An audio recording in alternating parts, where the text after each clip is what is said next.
जय गुरु जी, शुक्राना गुरु जी। सारी संगत को जय गुरु जी। ओम नमः शिवाय, शिव जी सदा सहाय। ओम नमः शिवाय, गुरु जी सदा सहाय। शिव पुराण श्री उमा संहिता का 20वां अध्याय, तपस्या से मुक्ति प्राप्ति। व्यास जी ने पूछा, हे सनत कुमार जी, अब आप मुझे यह बताइए कि कल्याणकारी देवादिदेव महादेव जी के परम भक्त किस लोक में जाते हैं, जहाँ जाकर भक्तों का इस लोक में आगमन नहीं होता है।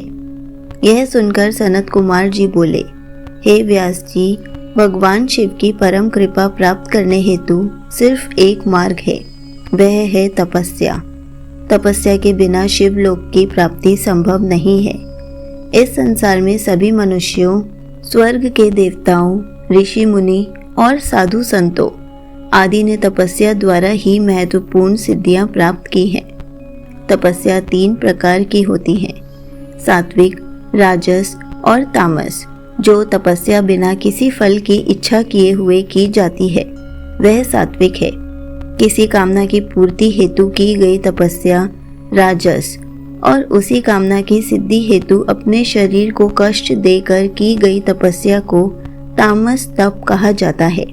मन एवं विचारों से पवित्र होकर पूजन, जप, हवन, उपवास, आचार विचार, मौन इंद्रिय करके किया गया तप सात्विक तप है।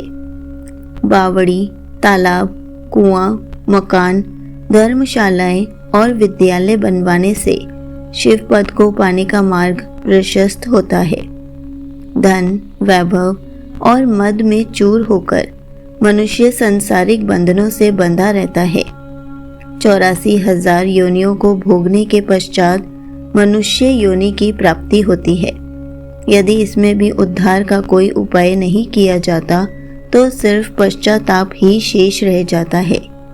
यहीं पर कर्म भूमि और फल भूमि दोनों है। धरती पर किए गए शुभ कर्मों का फल स्वर्ग लोक में मिलता है। इसलिए सदा सत्य के मार्ग का अनुसरण करें, दान पुण्य के मार्ग पर चले।